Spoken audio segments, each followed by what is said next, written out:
Welcome back to the Primitive Wellness Podcast. I'm your host, Chance Graves, joined by my wife, Ava. Hi, guys, and hi, Alice. She's our only listener right now, so.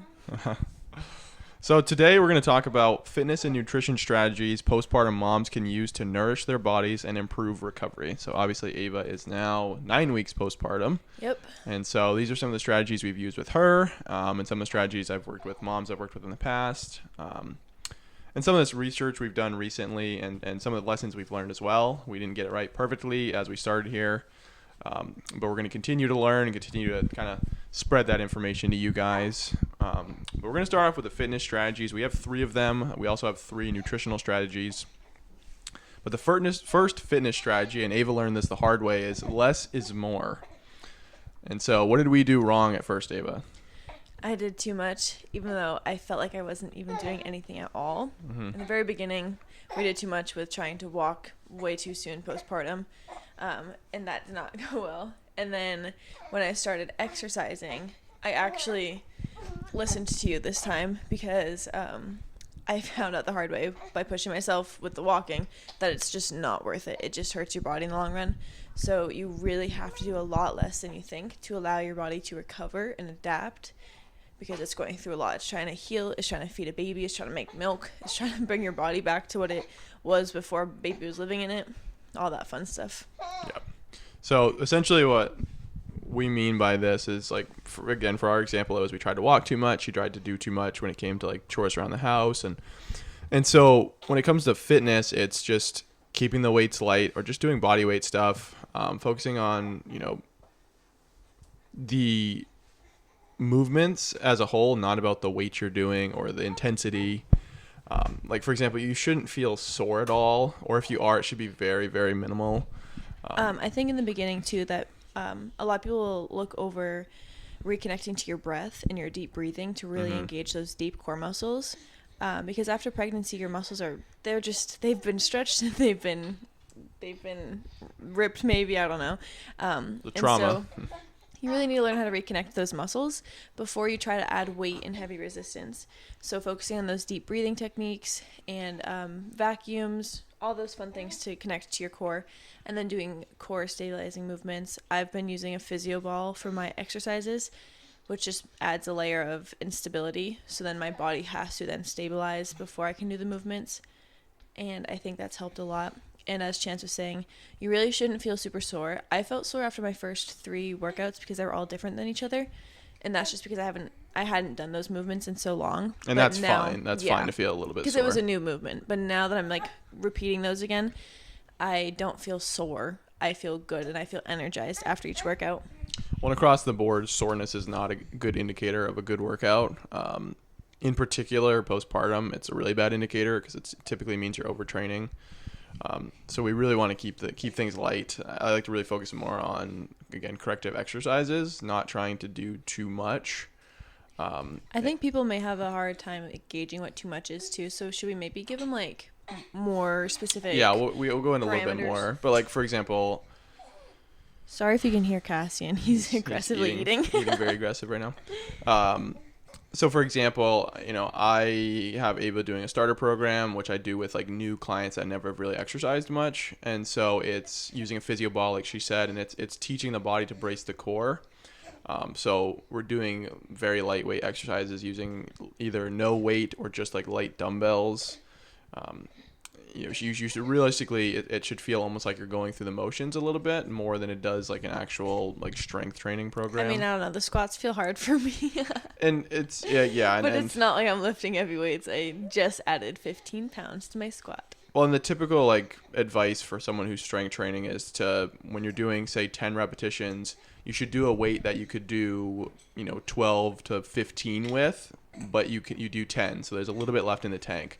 When it comes to strength training postpartum, it should be you're doing weight that you could do 24, but you do it with 10 reps. So realistically, you could do double what you're doing, because we want to really not push that too much, because a little bit goes a long way. So I think the other thing moms forget is that even though you are no longer pregnant and you may feel more like yourself, you're still not like you're not going to recover and adapt as well as your husband or your friends who don't have babies or your friend who had a baby 5 years ago, because you're actively recovering from the trauma of birth while you're also trying to feed a baby and you have really broken sleep.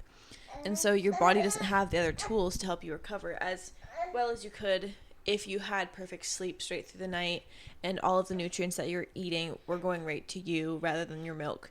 And so it's easy to forget that because the baby's now on the outside of your body and you're not directly feeding your body and then the baby's in your body, but you're still feeding the baby, and it's more because you have a bigger baby now. Yeah, so you're realistically, and it requires more calories to breastfeed than it does to make the baby. Yeah, and now you get worse sleep probably. I don't know, I slept good during pregnancy, some women don't, but now your sleep's worse, and so your muscles don't have that time to adapt as well. Yeah, so that's where they actually grow, is while you're sleeping. So, but yeah, it's easy to overdo, and one of the things people do is they compare themselves to either someone else on the internet, or they compare themselves to before pregnancy, and it's just very different. I mean, realistically, studies now say it takes 2 years to get back to where you were before pregnancy, or actually, excuse me, before before being pregnant, before being just your normal self, I guess, quote unquote.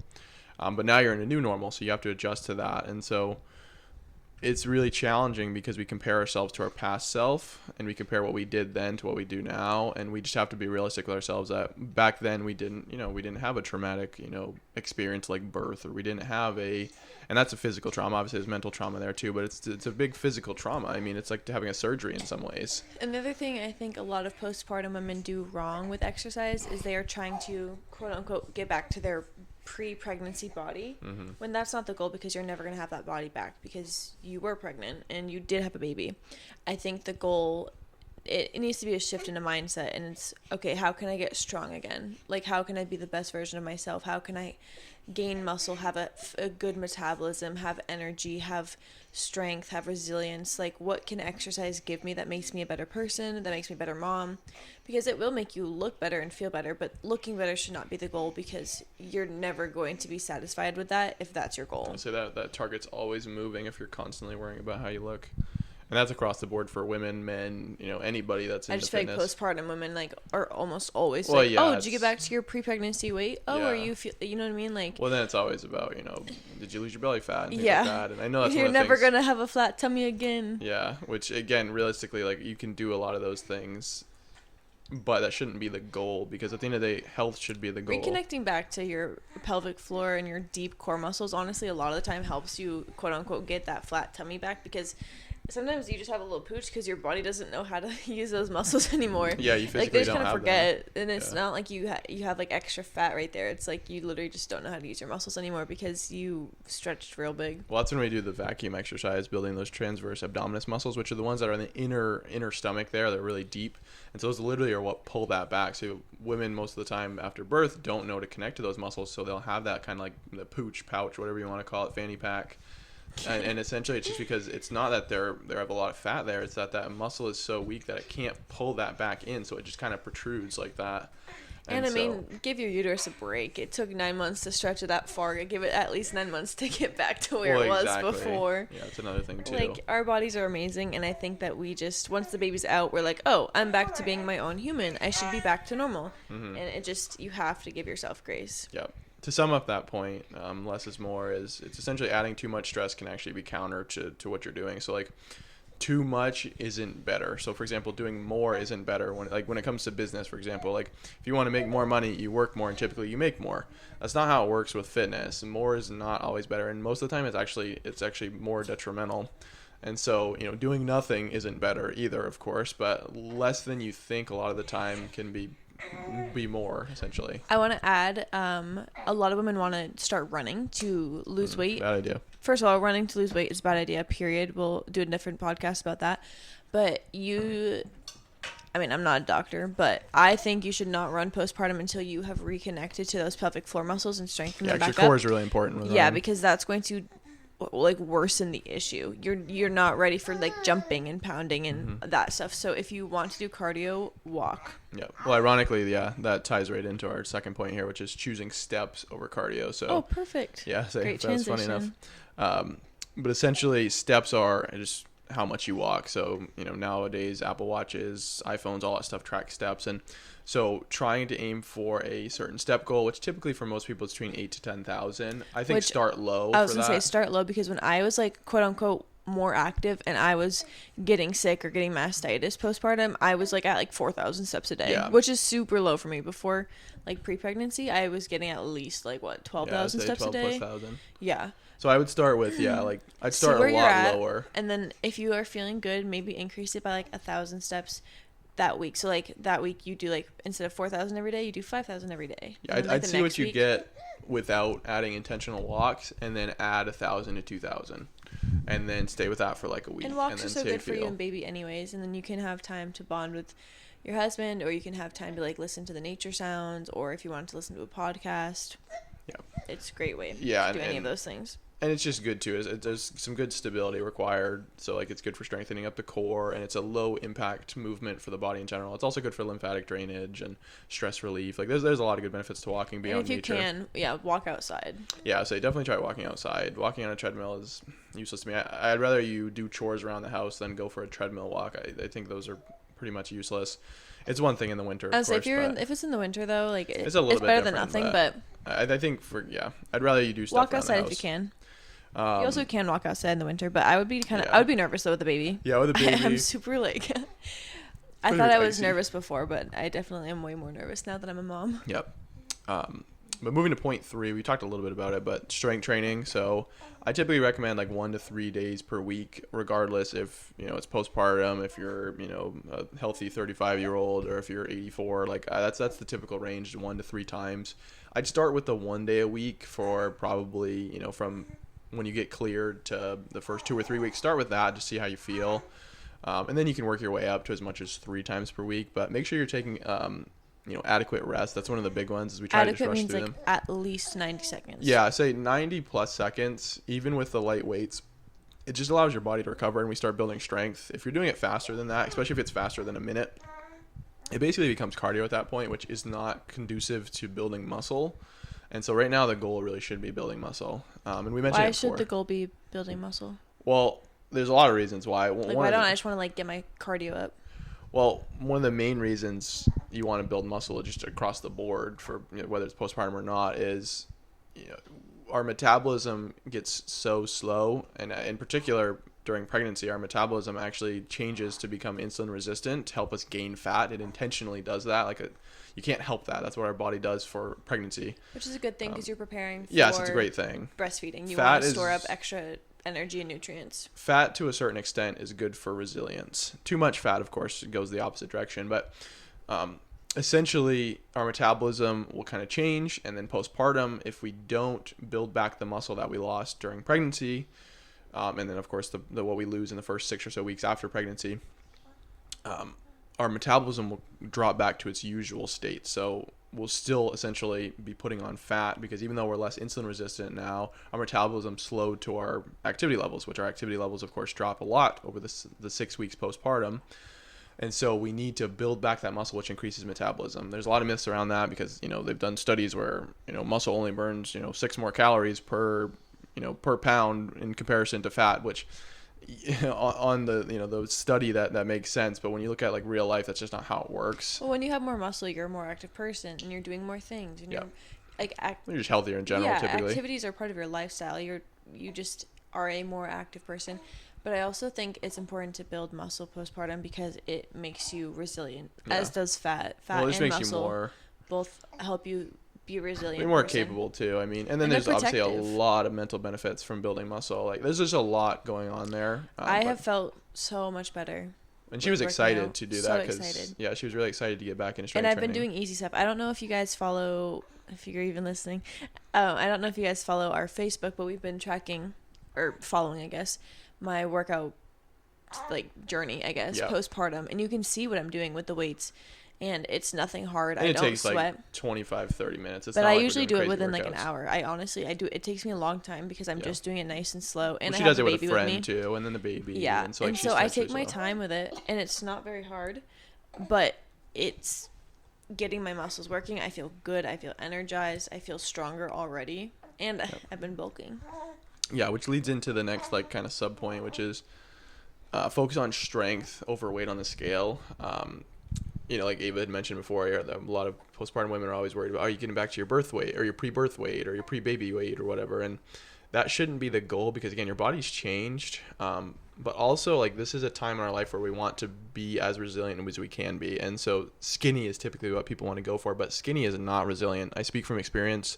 I've dropped down to pretty low body fat percentages in my life, and I've been the least resilient I've ever been in my life. I've been the most stressed, the most irritable.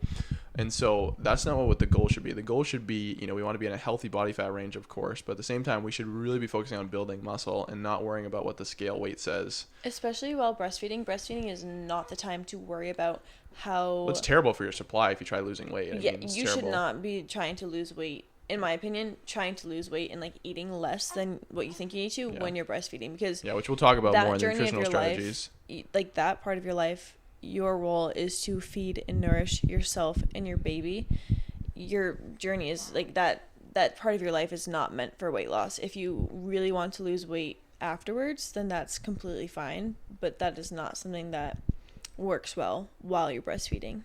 Yeah, it definitely shouldn't be. Again, we'll talk more about that stuff in the nutritional strategy section, but focusing on building the strength and muscle should be priority one, because at the end of the day, I get this all the time with just everyday clients. They'll come in and they'll have these weight loss goals, and they'll work out with me for 3, 6, 9 months, however long, and oftentimes they don't end up losing as much weight as they wanted, or none at all, and they end up happy where they are because, one, muscle is much more dense than fat. You can look this up, like what 5 pounds of fat versus 5 pounds of muscle looks like. Muscle is much more dense.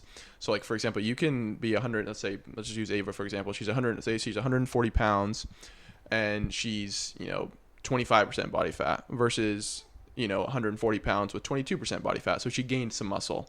She would look a lot smaller because that muscle is more dense. So she can actually go down a pant size without even losing weight on the scale. I don't even wear real pants. No, she didn't even wear real pants most of the time. But in general, like her waist could literally decrease in size even though she weighs the same. And she honestly could actually gain 5 pounds. If it was muscle, she would technically lean out. My theory, because right now I am quote unquote back to my pre-birth weight, which is not my goal. Because you're a little bit over that now. You're a little bit above that. A little bit. I've been bulking. But reverse dieting, we call that in the business. I'm reverse dieting. I am not bulking because bulk rhymes with Hulk, and that sounds manly. Anyways, I was back down to my birth weight, but I didn't feel good about it because I felt so weak. Like, her body fat was literally higher. I lost my muscle and I gained body fat, which I'm glad that I gained body fat. I don't need to lose body fat. Which you need during pregnancy, of course. But I lost my muscle, and so I want to build my muscle and maintain my body fat, or even have my body fat go up. I could stand to gain a couple pounds of fat. And I bet, this is my theory, I bet with me working out consistently for like the next, I don't know, like how many months do you think it'll take for it to look different on my body with my reverse diet? Maybe like 6 months? 3 to 6 months. I bet in 6 months, people will say that I look better than I did before. I already think she does, and I mean, I'm gonna be probably at least 10 pounds heavier. Mm-hmm. And so people, when they hear that, they're like, "No way!" Mm-hmm. But no, like, I want to be heavier because heavier means, well, in this instance, because I'm doing it right, I will have a better, healthier body fat percentage, and I will have more muscle mass on my body. Should be a lot stronger, which is another huge thing. And I love feeling strong. Mm-hmm. Who doesn't? Yep. Those are the 3 kind of fitness strategies that we had. Do you have anything to add to that? What were the 3 topics, just to summarize? So number 1 was less is more. Yep. Number 2 is choose steps over cardio, and then number 3 is to strength train 1 to 3 times per week. I think that's great. Great. All right, moving to the nutritional strategies. So we have 3 of these as well. The first one is to eat whole foods to satisfaction. What does that mean? So whole foods is essentially anything that's like a single ingredient. So it can come, typically they say not in anything in a box or a package, but for example, like rice noodles, like that's just rice. It's not it's a processed food, but it's not like a like ground beef. Yeah, like things that are basically single ingredient or minimal. Nothing that's like super processed essentially.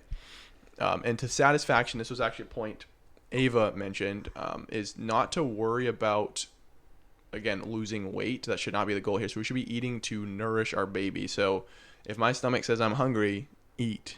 Choose whole foods, but eat. One thing that moms oftentimes neglect is feeding themselves, especially if you're a busy mom that's working a full-time job, or just a busy mom working at home with her kids, or if she has multiple kids. A lot of the time I've heard or seen them neglect their breakfast, and then it's like 2 p.m. They're jittery. They had coffee. Now they feel like kind of crappy and they're irritable because they didn't have breakfast. And so I think at the very least, if you can start your morning off for you by having a high protein breakfast, which is point 2, then you will be a much better mom person and you'll feel so much better. And then it makes it a lot easier to continue to eat those whole foods throughout the day because you don't need a quick little snack and then you end up having like a granola bar and then you have like a little piece of your kid's snack and then like a little apple here and whatever. You know what I mean? Well, from a biological standpoint, one of the main reasons it's important to eat whole foods and in particular have like a nice good breakfast is it's much better for blood sugar regulation.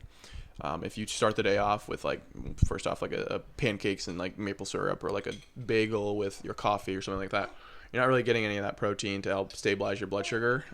And so when you eat whole foods, typically it's harder to overeat them as well. And they're not typically very high in sugar. What if they have a bagel with cream cheese? I mean, that's better, but it's not great. Does that count as high protein? No, definitely does not count high What protein. about having like an egg for breakfast? Yeah, having just an egg or two is not high protein either. So it's like you got to be hitting realistically 30 plus grams of protein for it to be considered high How protein. would they get that? So let's see. For example, Ava would say she has 2 eggs with, a quarter pound of ground beef, and then she has some fruit on the side or something. It sounds kind of gross. I swear it's delicious, and it makes me feel so good that honestly, even if it was gross, I would probably still eat it for breakfast. Well, and her digestion is so much better too. Like it's that's the other thing is like it doesn't feel like you just ate a bunch of food. If I start my morning off with a big carb breakfast, I will crash. But recently, I've been having oatmeal with my breakfast, and I eat my eggs and my ground beef and my sauerkraut first, and then I have my oatmeal, and I feel completely different than if I had my oatmeal first and then had some eggs and then had some beef. Well, that, and then if you had the oats and everything first, you would be less likely to finish your protein, so you wouldn't have the appetite for it. Oh, it's so much easier to stuff oats in than it is to stuff beef in. Exactly. So like it's a lot harder to overeat that stuff. So like the point 2 was to prioritize protein with each meal, especially breakfast. It's really challenging to overeat those foods as well. So like you can literally listen to just what your body tells you. Like it's really challenging to overeat whole foods. Obviously, like it's easier to overeat fruit and whatnot, but that's a little bit different. As long as you have the protein first, it's really challenging to overeat the other stuff. What about food with caffeine? Like when should So for that example, fall in? yeah, if you're gonna have caffeine, like obviously like coffee or anything, I would avoid energy drinks for the most part because I just think they're just junk. They're bad.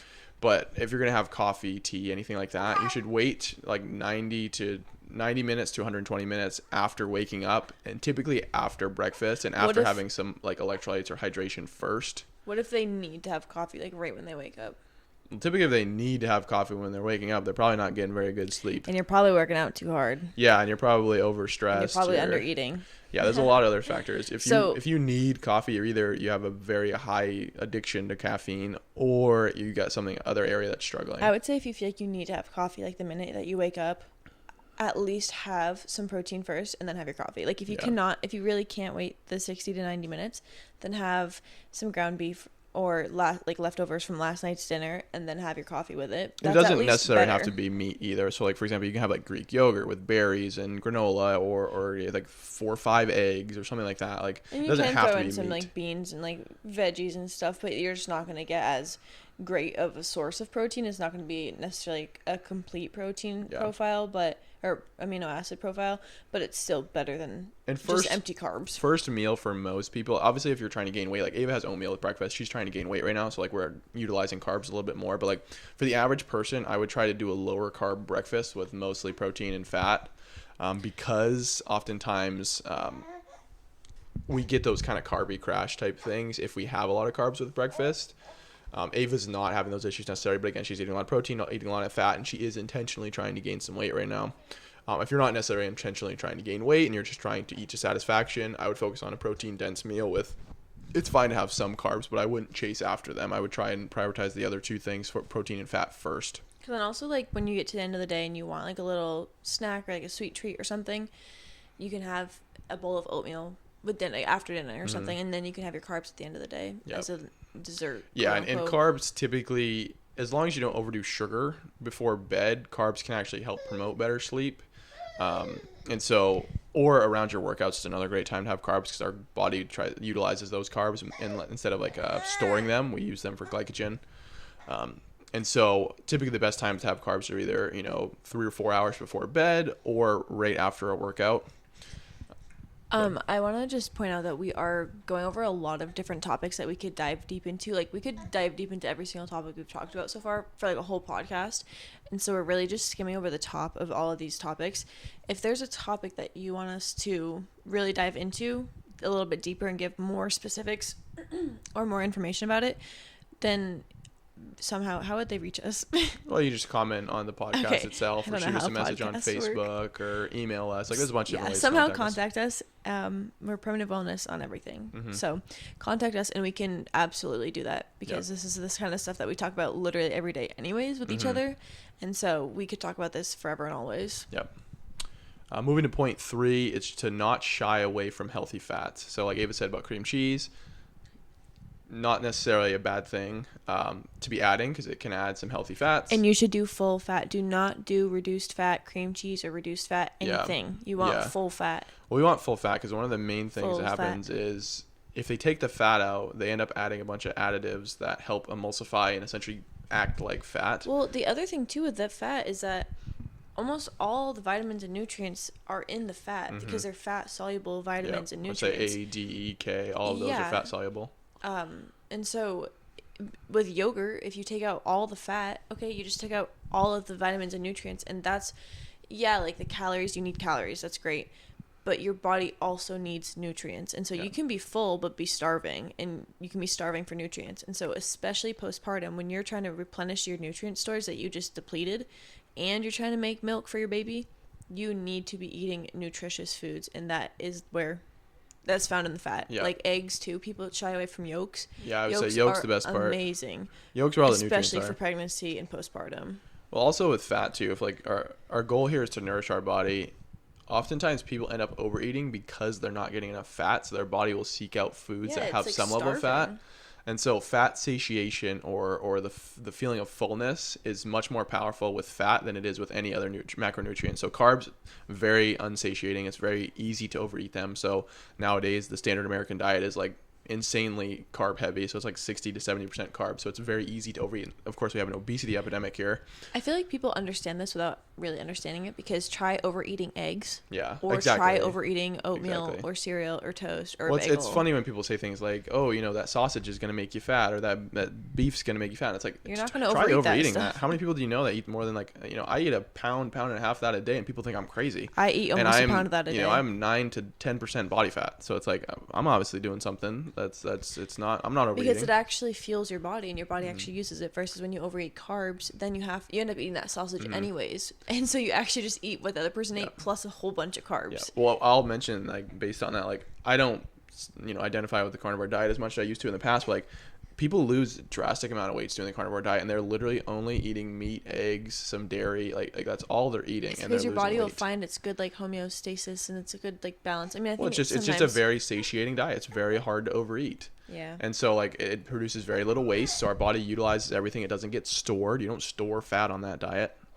And so, I mean, Harvard did a study on it, which I'm not a huge fan of Harvard necessarily, but they did a study, and 92% of the participants that were type 2 diabetic went off of insulin and lost weight completely.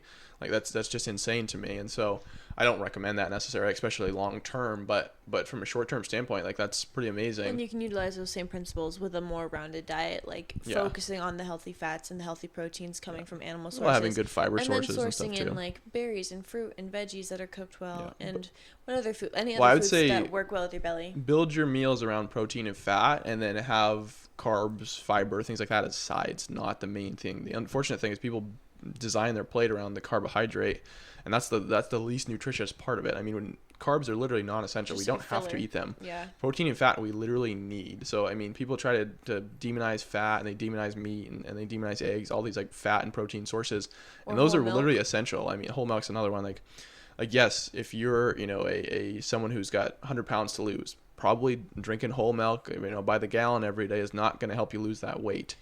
But at the same time, neither would drinking skim milk, in my opinion. No, neither would drinking skim milk. Yeah, it's less calories, but it's there's no nutrients in it. Really, well, it's the same as ultimately. having. So it's like, what's the point of even having those calories? It's the same as having like the normal Coke, which is like however much sugar in it, or the Coke Zero. You're more likely to over consume the Coke Zero because you're like, well, there's no sugar in it, so like I'm fine. I can just have as much as I want. Filled with poison. But it's just filled with a bunch of other junk that literally will affect the gut microbiome and has affected your insulin and stuff.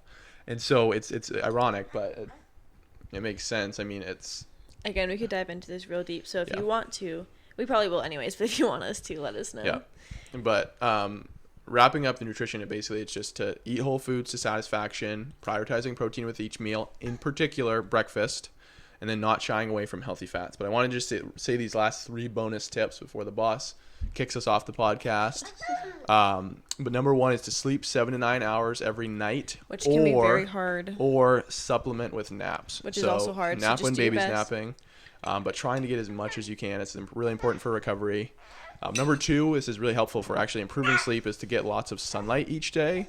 So getting sunlight in the morning, getting sunlight in the evening, just trying to get that in your eyes. It helps promote good sleep. Imagine, being on a beach somewhere. How much better do you sleep that night than on a normal night? You sleep a lot better because you get all that vitamin D.